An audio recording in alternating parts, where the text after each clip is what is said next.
फकरुल्लाह। फक्र है जनाब। तुम पेरिस वाले खेमे में जाओ, तुम्हें पेरिस में पढ़ना है। जी जनाब।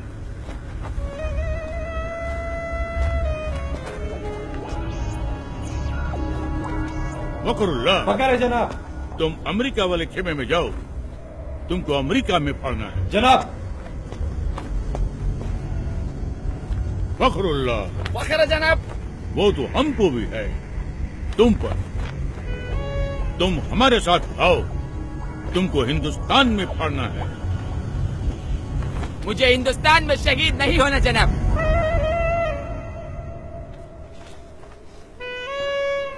वहाँ पहले बहुत आतंक है, एक साथ 2 बम फट जाए तो दूसरे की खबर वही दबा देते, ताकि जनता में अखरोट पैदा न हो। अखरोट नहीं बेवकूफ, आक्रोश।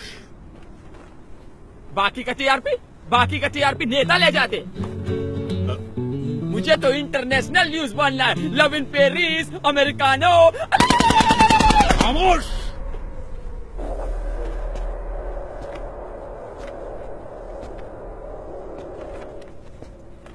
बदअक्ल, बदशक्ल, बेवकूफ, नामाकूल, गुस्ताख। इसके लिए तुझे अंग्रेजी सीखनी चाहिए थी, काफिर की औलाद। अब तुम 2 ही जगह पढ़ सकता है, या पाकिस्तान या हिंदुस्तान। हिंदुस्तान जनाब। अल्लाह, सुभान अल्लाह, बरकतुल्लाह, इंतामुल हक, अल्लाह, ओस्मा बिन लादेन, अल्लाह। आओ मेरे साथ।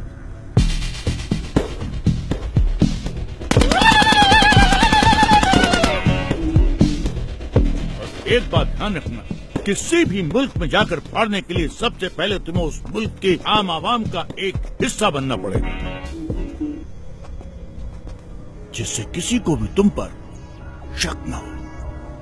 इसलिए सबसे पहले मैं तुम्हें एक सच्चे हिंदुस्तानी जैसा बनाऊंगा, और सच्चे हिंदुस्तानी जैसा बनने के लिए तुम्हें हिंदुस्तान की तवारीख यानी कि हिस्ट्री और वहां की रवायत जाननी होगी, और वो तुम्हें मैं न नहीं बताऊंगा, ये बताएगा।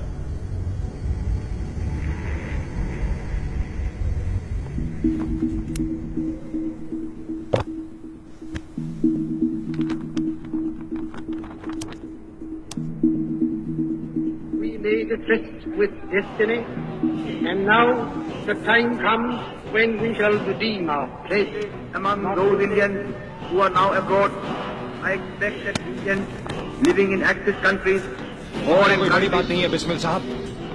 बड़ी बात तो ये है कि जिस्म से टपका हुआ एक बूंद खून आने वाली नस्ल के सारे खून में उबाला ला सकता है या नहीं। तेरी हम बन के हवा का झोंका, किस्मत वालों को मिलता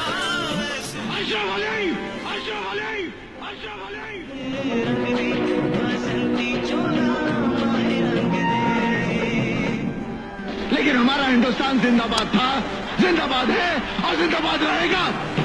हिंदुस्तान जिंदाबाद। देखा जाए बर्बादियों का समा, ईश्वर या अल्लाह ये पुकार सुन ले, ईश्वर या अल्लाह हे दाता।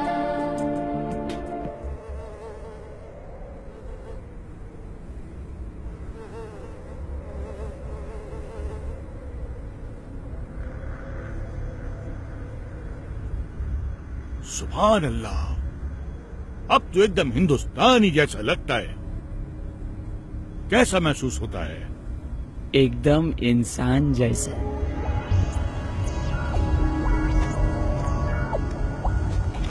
अब तू पढ़ने के लिए एकदम तैयार है।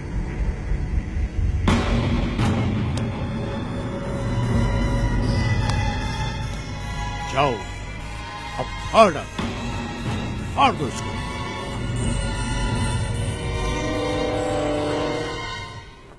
पंद्रह अगस्त 1947 सैकड़ों स्वतंत्रता सेनानी, जिसमें मुसलमान, हिंदू, सिख, ईसाई चारों कौम की शहादत के बाद भारत को आजादी मिली। एक ही तिरंगे के नीचे खड़ा होकर हम सब ने मिलकर भारत का संविधान बनाया, जिसमें जितना अधिकार एक हिंदू को दिया, उतना ही अधिकार एक मुसलमान को, और उतना ही एक सिख और उतना ही एक ईसाई को दिया। एक ऐसा देश जो हर मजहब को जानता हो, पहचानता हो, अपना मानता हो। ऐसा देश जहाँ पर हिंदू के मंदिर की घंटियों के साथ अजान मिलकर पूरे हिंदुस्तान को एकता का पाठ पढ़ाती हो। ऐसे देश में कोई कैसे बम फाड़ सकता है? एक ऐसा देश जहाँ पर हिंदू और मुसलमान दोनों फांसी के तख्ते पर चढ़ गए हो, झूल गए हो। ऐसे देश में बम कोई कैसे फाड़ सकता है? खामोश, नामाकुल, बदबक, गड़रिये की औलाद, काफिर। वापस तो हमारा बाप हम खुद फाड़ देगा, हम खुद फोड़ेगा इसको। अरे हाँ, छोड़ दो इसको।